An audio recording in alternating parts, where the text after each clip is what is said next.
তো তোমরা দেখে থাকবে, আমি তোমাদের গ্রুপে অলরেডি একটা জিনিস দিয়েছিলাম, সেটা হচ্ছে কাউকে একজনকে দিয়ে পিডিএফ বানিয়ে দিতে বলেছিলাম। সেকেন্ড সেমিস্টারের যে পয়েন্ট সেট থিওরি ছিল সেটা তোমাদের লাইভ ক্লাস যে দুটো আমি নিতে পেরেছি মনে হয় এখনও অবধি।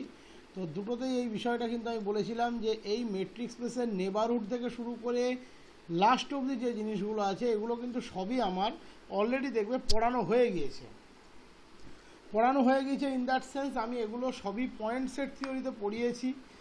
একটা স্লাইড ডিফারেন্স আছে, ওখানে সেগুলো ওপেন ইন্টারভ্যাল ফর্মে ছিল, এখানে সেগুলো ওপেন বল ফর্মে আছে। ওখানে যেগুলো ওপেন ইন্টারভ্যাল ফর্মে ছিল এখানে সেগুলো ওপেন বল ফর্মে আছে। আর কোনো চেঞ্জ ফেঞ্জ নেই, হুবহু একই বিষয়, কোনো আলাদা কিছু নেই। তবে হ্যাঁ, কয়েকটা জিনিস একটু বুঝে নিতে হবে এখান থেকে, যে ওখানে আমাদের নেবারহুডটা পুরোপুরি ডিপেন্ড করতো পয়েন্টের উপরে, কারণ কোনো মেট্রিকের কনসেপ্ট তখন ছিল না।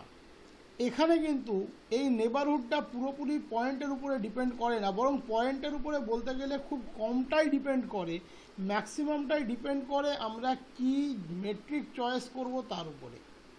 কারণ একই ওপেন স্ফেয়ার বা ওপেন বলের চেহারা ডিফারেন্ট মেট্রিকের এগেনস্টে ডিফারেন্ট হয়। আমরা মেট্রিক যদি চয়েস করি √of x square minus x1 minus a1 তার square plus y1 minus a2 y2 sorry √of x1 minus a1 তার square plus x2 minus a2 তার স্কোয়ার, তার গ্রাউন্ডে যে ওপেন স্ফেয়ার পাবো। আমরা যদি অ্যানাদার কোনো মেট্রিক R2তে চয়েস করি নিশ্চয়ই ওপেন স্ফেয়ার এক পাবো না, একটা ক্ষেত্রে ওপেন সার্কেল পাবো, অ্যানাদার ক্ষেত্রে অ্যানাদার কিছু ওপেন রেক্ট্যাঙ্গেল পেতে পারি, দ্যাট ইজ বাউন্ডারি বাদ দিয়ে।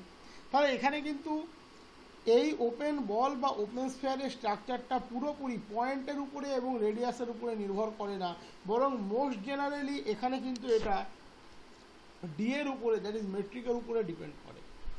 এটা একটা হিউজ চেঞ্জ আছে ওই পয়েন্ট সেট থিওরির ডেফিনেশনগুলোর সাথে এখানকার ডেফিনেশনের।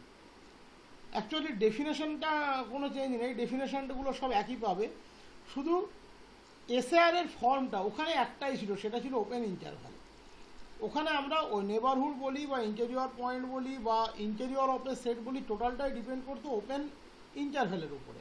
এখানে ডিপেন্ড করবে ওপেন বলের উপরে, এবং এই ওপেন বলের স্ট্রাকচারটা বিভিন্ন সময় বিভিন্ন ধরনের হতে পারে, কারণ সেটা থ্রু আউট ডিপেন্ড করবে মেট্রিকের উপরে। আমরা পয়েন্ট সেট থিওরিতে নেবারহুডের যে ডেফিনেশনটা লিখিয়েছিলাম, কি লিখিয়েছিলাম, একটা সেটকে আমরা একটা পয়েন্টের নেবারহুড বলবো যদি ওই পয়েন্টকে কন্টেন করে একটা ওপেন ইন্টারভ্যাল পাই, যে ইন্টারভ্যালটা ওই সেটের মধ্যে থাকবে। ঠিক তেমনি আমরা ইন্টেরিয়রের ডেফিনেশন কি বলেছিলাম, যে একটা পয়েন্ট একটা সেটের ইন্টেরিয়র পয়েন্ট হবে যদি ওই পয়েন্টকে বেস করে আমরা একটা নেবারহুড পাই যে ওই সেটের মধ্যে থাকবে। That is neighbourhood of a point আর interior point of a set, দুটো কিন্তু মোটামুটি ইকুইভ্যালেন্ট। নেবারহুড অফ এ পয়েন্টটা দেখা হয় দেখবে সেটের দিক থেকে, একটা সেটকে একটা পয়েন্টের নেবারহুড বলবো যদি পয়েন্টকে কন্টেন করে একটা ওপেন ইন্টারভ্যাল পাই যে সেটের মধ্যে আছে। এখানে এই ওপেন ইন্টারভ্যালটা চেঞ্জ হয়ে যাবে ওপেন স্ফেয়ার বা ওপেন বল দিয়ে। অ্যাজ ওয়েল অ্যাজ ইন্টেরিয়রের ডেফিনেশনটা ছিল পয়েন্টের সাইড থেকে, একটা পয়েন্টকে একটা সেটের আমরা ইন্টেরিয়র পয়েন্ট বলবো যদি ওই পয়েন্টকে কন্টেন করে আমরা একটা ওপেন ইন্টারভ্যাল পাই যে ওই সেটের মধ্যে থাকবে। তাহলে এক্ষেত্রে সেটা কী হবে, ওই পয়েন্টকে কন্টেন করে একটা ওপেন স্ফেয়ার পাবো যে ওই সেটের মধ্যে থাকবে। That is neighbourhood of a point and interior point of a set. নেবারহুডটা হতো পয়েন্টের রেসপেক্টে, আর ওই পয়েন্টটাই ওই সেটের কিন্তু ইন্টেরিয়র পয়েন্ট হতো। এখানে ডেফিনেশনগুলো স্লাইড চেঞ্জ হবে, জাস্ট ওপেন ইন্টারভ্যালটা এখানে ওপেন স্ফেয়ারকে করসপন্ড করবে। তাহলে ডেফিনেশন কি বলেছে দেখো, let x B A metric space. আমি ধরে নিচ্ছি এক্স ডি হচ্ছে এখানে একটা metric space, and a belongs two x, that is a হচ্ছে একটা Real number. A subset N A of x, এক্সের একটা সাবসেট এনে যে অবশ্যই এ পয়েন্টকে কন্টেন করবে, তাকে আমরা এ পয়েন্টেরই নেবারহুড বলবো। কখন, যদি আমরা একটা পজিটিভ রিয়াল আর খুঁজে পাই যার জন্য একে কন্টেন করে একটা ওপেন স্ফেয়ার পাবো যে এন এর মধ্যে কন্টেন্ট থাকবে। ওখানে ডেফিনেশনটা একটু মনে করো, a subset A of X containing the point A is said to be the neighborhood of A if there exists an open interval V delta A such that A belongs to V delta A subset of capital A. এটাই ছিল যে একটা set capital A যে অবশ্যই এ পয়েন্টকে contain করবে তাকে ওই এ পয়েন্টের আমরা নেবারহুড বলতাম। কখন, যদি একে কন্টেন করে আমরা একটা ওপেন ইন্টারভাল পাই, সেটাকে আমরা ভি ডেল্টা এ দিয়ে ডিফাইন করতাম, যে ওই ক্যাপিটাল এ সেটের মধ্যে থাকবে। এখানে ক্যাপিটাল এ এর পরিবর্তে এন এ আছে। এন এর এটা এই জন্য দেওয়া যাতে এন একে কন্টেন করে আছে সেটা বোঝা যায়। একটা জিনিস মাথায় রাখবে, কোনো একটা কোনো একটা সেট কোনো একটা পয়েন্টের কখনোই নেবারহুড হবে না যদি ওই পয়েন্টটা সেটের মধ্যে না থাকে। নেবারহুড থাকতে গেলে এটা গ্যারান্টেড যে ওই পয়েন্টকে কন্টেন করে একটা ওপেন স্ফেয়ার আমি পাবো যে ওই সেটের মধ্যে থাকবে, কিন্তু তার আগে এটা হতে হবে যে ওই পয়েন্টটাকে কিন্তু সেটের মধ্যে থাকতে হবে। তাহলে এই এনএকে আমরা এ পয়েন্টের নেবারহুড বলবো, তার বেসিক রুলস এ পয়েন্টটা কিন্তু এন এর মধ্যে থাকবে। 2 নম্বর রুলস, একে কন্টেন করে আমি একটা ওপেন স্ফেয়ার পাবো যে এন এর মধ্যে কন্টেন্ট হবে। দ্যাট ইজ, নিশ্চয়ই তোমাদের এই শব্দটা মনে আছে, যারা প্রথম থেকে আমাদের কাছে পড়েছো তাদের এটা নিশ্চয়ই মনে থাকার কথা, যে containing A and contained in N A. ওখানে আমরা কি বলতাম, there exist an open interval V delta A such that containing A and contained in capital A. তাহলে এখানে কি হবে, S A r containing A and contained in N A. তাহলে আমরা একে কন্টেন্ট করে একটা ওপেন স্ফেয়ার পাবো যে একে কন্টেন্ট করবে এবং এন এর মধ্যে কন্টেন্ট হবে। এটাই হলো পার্থক্য। এবার তোমাকে যেটা আমি বললাম যে এই এসএআর এর ডেফিনেশন বা এসএআর এর স্ট্রাকচার, এটা পুরোপুরি ডিপেন্ড করবে কিন্তু প্রেসক্রাইবড মেট্রিকের উপরে। মেট্রিক যেমন ডিফাইন করা থাকবে, এসএআর কিন্তু তেমন স্ট্রাকচার নেবে। যেমন মেট্রিক ডিফাইন করা থাকবে তেমন এসএআর কিন্তু স্ট্রাকচার নেবে। তাহলে একই পয়েন্ট বা একই সেট কোনো একটা মেট্রিকের আন্ডারে কোনো একটা পয়েন্টের নেবারহুড হতে পারে, আবার কোনো একটা মেট্রিকের আন্ডারে কিন্তু কোনো একটা পয়েন্টের নেবারহুড নাও হতে পারে। কথাটা কি বললাম ভালো করে বুঝবে। একটা সেট এনে অবশ্যই তার মধ্যে এ আছে, এ না থাকলে আমরা নেবারহুড খুঁজতেই যাব না। যদি এমন হয় যে এন এর মধ্যে এ পয়েন্ট নেই, আমরা অযথা নেবারহুড খুঁজব না। একটা সেট এনে যার মধ্যে এ আছে, সে কিন্তু এ পয়েন্টের নেবারহুড হতেও পারে নাও হতে পারে, সেটা ডিপেন্ড করবে করসপন্ডিং মেট্রিকের উপরে। দ্যাট ইজ, একই এনে কোনো একটা মেট্রিকের আন্ডারে এ এর নেবারহুড হতে পারে, আবার কোনো একটা মেট্রিকের আন্ডারে এ এর নেবারহুড নাও হতে পারে। এটাই হলো মেট্রিক স্পেসের সাথে পয়েন্ট সেট থিওরির ডিফারেন্স। ওখানে এসএআর একটা জিনিস চিনতাম আমরা, এসএআর এর পরিবর্তে শুধুমাত্র ওপেন ইন্টারভ্যাল বসতো, আর এখানে এসএআর ডিফারেন্ট ফর্ম হোল্ড করবে ডিফারেন্ট মেট্রিকের জন্য।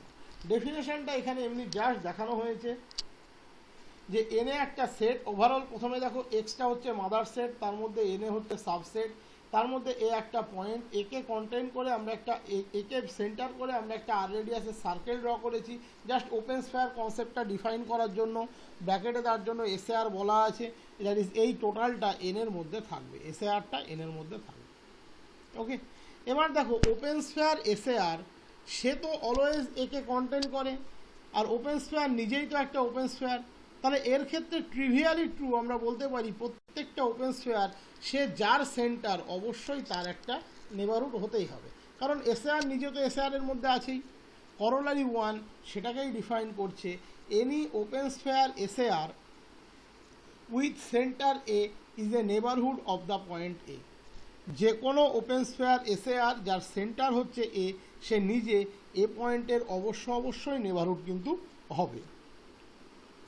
ক্লোজড স্ফেয়ার অলওয়েজ ওপেন স্ফেয়ারকে কন্টেন করে, তার মানে ক্লোজড স্ফেয়ারও অটোমেটিক্যালি এ পয়েন্টের নেবারহুড হবে, কারণ closed sphere S bar AR এর মধ্যে এসএআর আছে আর এসএআর এর মধ্যে এ আছে, তার মানে এ বিলংস টু এসএআর আর S A R subset of S bar A R. That is, একে কন্টেন করে আমরা একটা ওপেন স্ফেয়ার এসএআর পাবো যে এস বার এআর এর মধ্যে আছে। ইন দ্যাট সেন্স আমরা বলতে পারছি any closed sphere with centre A is a neighbourhood of the point A. যে কোনো close sphere S bar A R যার সেন্টার হচ্ছে এ, সে হচ্ছে এ পয়েন্টের neighbourhood. Any superset of a neighborhood of a point is also a neighborhood of that point. অবশ্যই N এর মধ্যে যদি একে কন্টেন্ট করে এসএআর থাকে, তাহলে এন এর চেয়ে বড় যে কোনো সুপারসেট তার মধ্যে অটোমেটিক্যালি একে কন্টেন্ট করে এসে আর থাকবে, এবং সেই সেটটা যেহেতু এন এর সুপার সেট, তাহলে তার মধ্যে এ অটোমেটিক্যালি আছে। আর একে কন্টেন্ট করে, একে বেস করে এসে আর সে যখন এন এর মধ্যে কন্টেন্ট, সে এন এর যে কোনো সুপার সেটের মধ্যে কন্টেন্ট, দ্যাট ইজ কোনো সেট যদি কোনো পয়েন্টের নেবারহুড হয়, তার যে কোনো সুপার সেট সেই পয়েন্টের নেবারহুড হবে। তার বেসিক রুলস যে সুপার সেটের মধ্যে এ থাকতে হবে, সেটা ডেফিনেটলি আছে। এর মধ্যে যখন আছে তার সুপার সেটে থাকবে, আর এর মধ্যে যখন এরকে বেস করে এসে আর আছে তার সুপার সেটেও থাকবে। তাহলে সেটাই এখানে বলেছে, দেখো, any super set of a neighbourhood of a point is also a neighbourhood of that point. Union of two neighbourhood of a point is also a neighbourhood of that point. কোনো দুটো set যদি একই পয়েন্টের neighbourhood হয়, তাহলে তাদের ইউনিয়নও ওই পয়েন্টের নেবারহুড হবে। Okay, union of two neighbourhood of a point, দুটো নেবারহুড যদি কোনো একটা সেটের হয়, তাহলে তাদের ইউনিয়নও নেবারহুড হবে। এই প্রমাণটা আমরা এরপরে করে দেখিয়ে দেব। এটা প্রমাণ করব না, জাস্ট বলে দিলেই তোমরা বুঝতে পারবে। এবারে আমি প্রথম থেকে যে জিনিসটা বলে আসছি, সেই জিনিসটা একটু এক্সপ্লেন করার চেষ্টা করি। যে হ্যাঁ, একটা সেট, একটা পয়েন্টের নেবারহুড বিভিন্ন মেট্রিকের আন্ডারে হতেও পারে, আবার নাও হতে পারে। প্রথমে আমরা এখানে একটা ইন্টারভ্যাল নিলাম, ক্লোজড ইন্টারভ্যাল 0-1। আমরা জানি ক্লোজড ইন্টারভ্যাল 0-1 আমরা পয়েন্ট সেট থিওরিতে পড়েছিলাম, কখনোই জিরোর নেবারহুড নয়। কারণ জিরোকে কন্টেন্ট করে ওপেন ইন্টারভ্যাল -r আর আমরা পাবো, যে ক্লোজড ইন্টারভ্যাল 0-1 মধ্যে থাকবে না। কারণ -r থেকে 0 এই ওপেন পোর্শনটা কিন্তু থাকবে না। তো আমরা জানি, আমরা আগেই বলেছি, যখনই আমাদের মেট্রিক স্পেসে কোনোদিন কোনো সমস্যায় আমরা পড়বো, আমরা সোজাসুজি আমাদের পয়েন্ট সেট থিওরির দিকে চোখ দেব, এবং পয়েন্ট সেট দিয়ে শুধু চোখ দেব না, ওখানকার এক্সাম্পলগুলোকেই টেনে নেব। শুধু আমরা মেট্রিকটা বলে দেবো in the Euclidean line, that is আমাদের মেট্রিকটা হয়ে যাবে d of x y equals to modulus x minus y. D of x y equals to modulus x minus y, এই মেট্রিকের আন্ডারে আমরা আমাদের সেকেন্ড সেমিস্টারে শিখে আসা যাবতীয় প্রবলেমকে ঘুরিয়ে একবার এখানে ইউটিলাইজ করতে পারবো। তা আমরা সেটাই করলাম। আমরা প্রথমে ধরে নিলাম ইন দ্য ইউক্লিডিয়ান লাইন। তাহলে in the Euclidean line means with the usual metric d of x y equals to modulus of x minus y. আমরা ইন্টারভ্যাল নিলাম ক্লোজড ইন্টারভ্যাল 0-1। তাহলে আমরা জানি ক্লোজড ইন্টারভ্যাল 0-1 রিয়াল লাইনের উপরে d of x y equals to modulus x minus y, এই স্ট্রাকচারের আন্ডারে কোনোদিনই 0 পয়েন্টের নেবারহুড হবে না। কারণ 0 পয়েন্টের নেবারহুড ইউক্লিডিয়ান লাইনে যদি হতে হয়, তাহলে 0কে বেস করে একটা ওপেন ইন্টারভ্যাল থাকতে হবে, যে ক্লোজড ইন্টারভ্যাল 0-1 মধ্যে কমপ্লিটলি এমবেডেড হবে, দ্যাট ইজ কন্টেন্ট হবে। আমরা জানি 0কে সেন্টার করে আমরা ক্লোজ 0 ওপেন আর, এটা আমরা এখানে পেতে পারি, এটা নিয়ে কোনো সন্দেহ নেই। কারণ এই ইন্টারভ্যালটার লেফট হ্যান্ড পয়েন্টটা হচ্ছে 0, বাট -r টু 0 এই পোর্শনটা কিন্তু ক্লোজড ইন্টারভ্যাল 0-1 মধ্যে নেই। ইন দ্যাট সেন্স আমরা এমন কোনো আর পাবো না যার জন্য 0 -r এর মধ্যে আছে, এটা তো থাকবেই, বাট সেই -r r open interval totally closed interval 0-1 মধ্যে কন্টেন্ট হবে। তার মানে closed interval 0-1 is not a neighborhood of the point 0 in the Euclidean line. That is Euclidean line মানে আমরা মেট্রিকটা ইউজ করি d of x y equals to modulus x minus y, এবং সেক্ষেত্রে ইন্টারভ্যাল ওয়াইজ আমরা পাই ওপেন ইন্টারভ্যাল পাই। সেক্ষেত্রে আমাদের নেবারহুডের definition বলতে আমরা পয়েন্ট সেট থিওরিতে যে ডেফিনেশন পড়েছিলাম সেটাই লাগু হবে। তার কারণ হচ্ছে আমরা ইউক্লিডিয়ান লাইন নিয়েছি, যে 0কে কন্টেন্ট করে একটা ওপেন ইন্টারভ্যাল পাবো, যে ওই ক্লোজড ইন্টারভ্যাল 0-1 মধ্যে থাকতে হবে, বাট সেটা সম্ভব নয়। তাই ইউক্লিডিয়ান লাইনে 0-1 ক্লোজড ইন্টারভ্যাল কিন্তু 0 পয়েন্টের নেবারহুড নয়।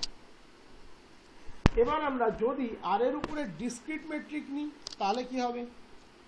দেখো, ডিসক্রিট মেট্রিক নিলে closed interval 0s open interval, interval নয়, ওপেন স্ফেয়ার 0½ কাকে কন্টেন্ট করবে? শুধুমাত্র সিঙ্গেলটন সেট 0কেই দেবে। ডিসক্রিট মেট্রিকের ডেফিনেশন নিশ্চয়ই তোমাদের মনে আছে, 1 আর 0।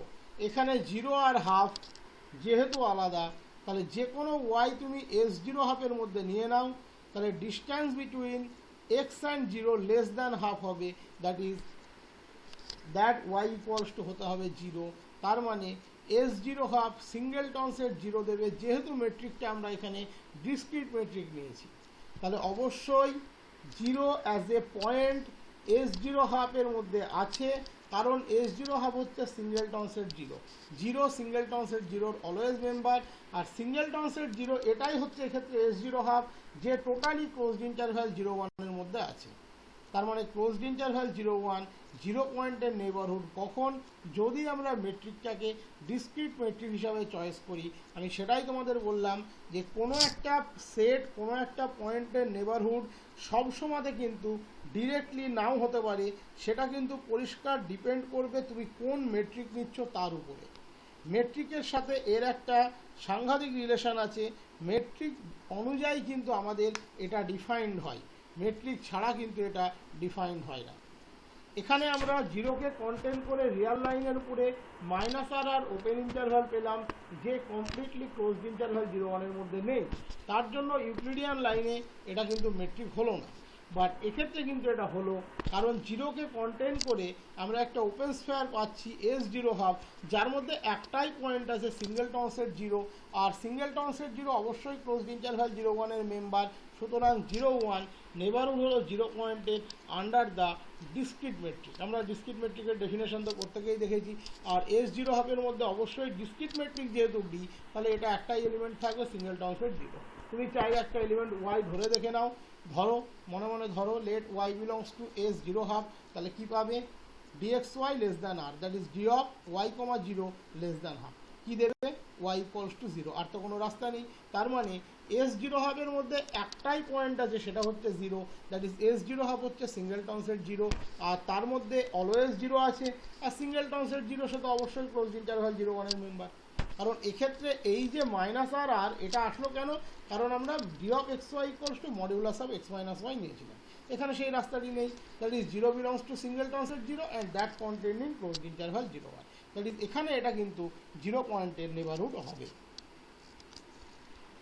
নেক্সট থিওরি এখানে বলেছে এ হচ্ছে যে কোনো point in x D, n1 and n2 are two neighborhoods of a point a in xd।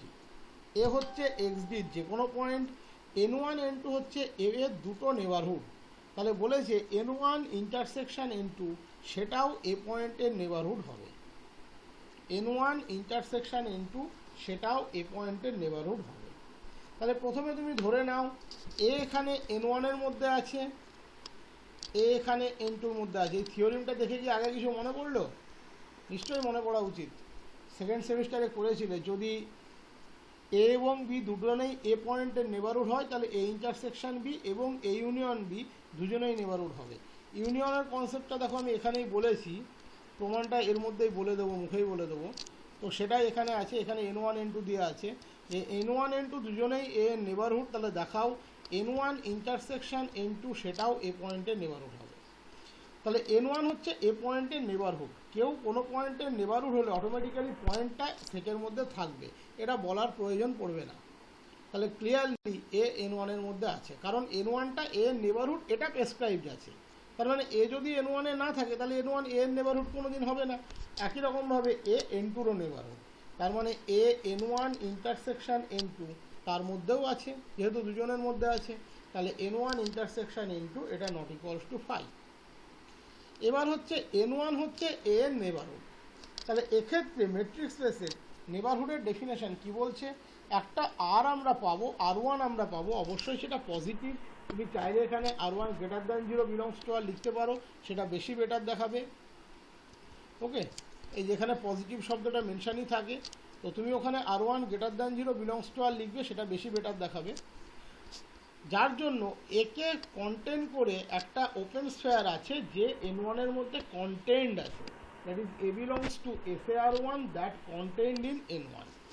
একই রকমভাবে n2 হচ্ছে নেবারহুড অফ এ, তাহলে একটা r2 greater than 0 belongs to R আমরা পাবো, যার জন্য এ এস এ r2-র মধ্যে আছে আর সে কন্টেন্ট আছে n2-র মধ্যে। আমি আর নিলাম মিনিমাম অফ r1, r2। তোমাদের নিশ্চয়ই মনে আছে আমি যখন সেকেন্ড সেমিস্টার এগুলো পড়াতাম আমি এই আর এর জন্য বেশ কয়েকটা ডায়াগ্রাম ড্র করে দেখাতাম, খাতায় আছে, একবার দেখে নিও। তবে ওখানে সেটা ছিল কিন্তু নেবারহুডের ওই ওপেন ইন্টারভ্যালের কনসেপ্টে, এখানে সেটা রেডিয়াসের কনসেপ্টে, তাই এখানে ছবি আঁকা লাগবেই না। এখানে আমরা পরিষ্কার আর ধরে নিলাম, R1 R2 মিনিমাম, মিনিমাম ধরা মানে R1-এর চেয়ে ছোট, R2-র চেয়ে ছোট। দ্যাট ইজ একে সেন্টার নিয়ে আর ব্যাসার্ধের যদি কোনো ওপেন স্ফেয়ার নিই, সে অটোমেটিক্যালি একে সেন্টার নিয়ে R1 ব্যাসার্ধের SAR1-এর মধ্যে কন্টেন্ট হবে। একই রকমভাবে আর যেহেতু লেস ইকুয়ালস টু R2, তাহলে একে সেন্টার নিয়ে আর ব্যাসার্ধের যে ওপেন স্ফেয়ার নেব সে SAR2-র মধ্যেও কন্টেন্ট হবে।